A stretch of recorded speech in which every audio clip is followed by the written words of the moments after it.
मैं आपको अब बड़ी स्क्रीन पर दिखाऊंगी जिससे आप ये समझ पाएंगे कि किस तरह से इस युद्ध को एक महायुद्ध में इस वक्त ईरान तब्दील करता हुआ दिख रहा है। उस महायुद्ध का अर्थ क्या है?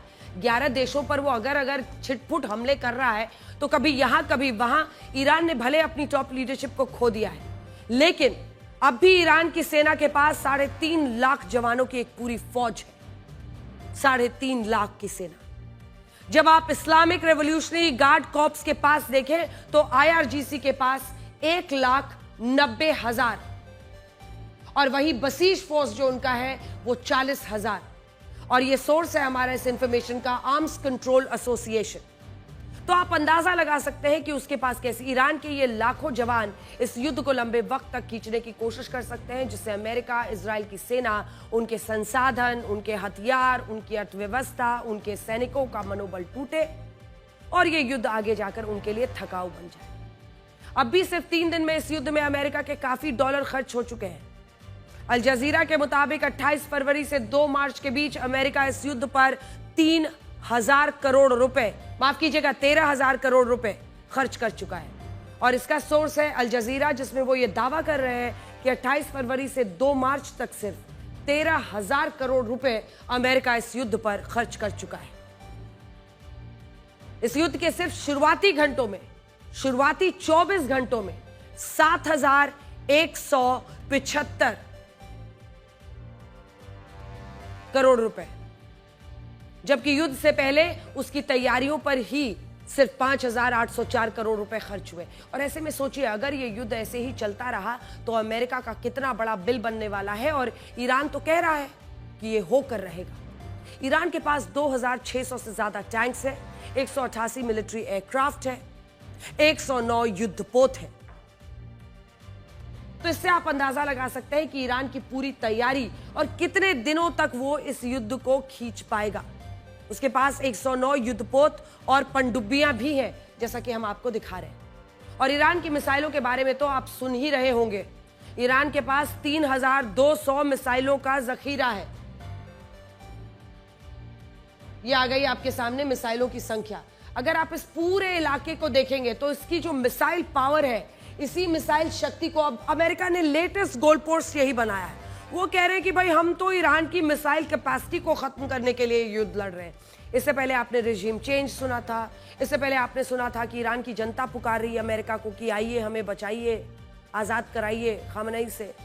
उसके बाद कहने लगे न्यूक्लियर साइट्स पर हमें खत्म करना है, न्यूक्लियर प्रोग्राम खत्म करना है। लेकिन अब वो कह रहे हैं मिसाइल कैपेसिटी। तो क्या है ईरान की वो मिसाइल कैपेसिटी जिसको खत्म करने के लिए अमेरिका इतनी ताकत झोंक रहा है? ईरान के पास 3,200 मिसाइलों का कुल जखीरा है और हम उसका रेंज आपको दिखाएंगे। सबसे पहले इसमें आपको मैप समझना होगा। ईरान अगर यहां पर है तो इराक वहां, जॉर्डन, सऊदी अरब 2 बड़े देश जो है, बहरीन, कतर, UAE छोटे देश, उसके बाद यहाँ ये ओमान है, ये गल्फ ऑफ ओमान है और इधर येमेन है। तो ये पूरा मिला के है। अब देखिए ईरान के पास जो ये जखीरा है, इनमें सेजिल 2 की मारक क्षमता जानते हैं कितनी है? 1500 से 2500 किलोमीटर। एक एक करके सबसे पहले हम आपको सेजिल वाला जो आप देख रहे हैं ये वाला रेंज दिखाइए। ये कहां तक जा सकता है? इजिप्ट तक।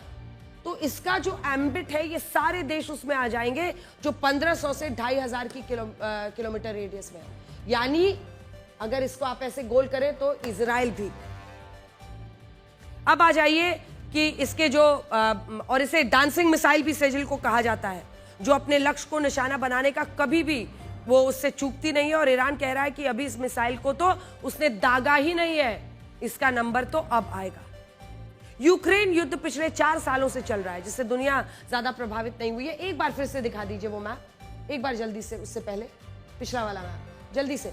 हम आपको बता दें बाकी जो उनकी मिसाइलें हैं वो क्या क्या रेंज की हैं, क्योंकि हमने आपको बता दी। सबसे पहले सेजिल 2, आप हज कासिम को देखिए, 1200 से 1500 किलोमीटर, जो कि आप देख रहे हैं कि इजराइल तक भी जा सकता है, वहां पर इजिप्ट तक भी जा सकता है। उसके बाद शहाब 3, 800 से 1200 किलोमीटर, यानी आप सोचिए कहां कहां वो जा सकता है। उस एंगल को अगर आप देखेंगे तो जॉर्डन हो, यहाँ सऊदी अरब हो, इराक तो बीच में आ ही रहा है, इन तमाम जगहों तक वो कर सकता है। क्याम 1 जो कि 500 से 1000 किलोमीटर है, इसका जब आप रेडियस देखेंगे तो ये भी सऊदी अरब तक जा सकता है। जशपुल जब आप देखेंगे 1000 किलोमीटर, तो वो भी यहाँ तक। तो पूरा ये जो मिसाइल कैपेसिटी ईरान ने बिल्ड की है, ये सबसे बड़ा अब चैलेंज बन रहा है, क्योंकि उसी से वो फाइट बैक कर रहा है।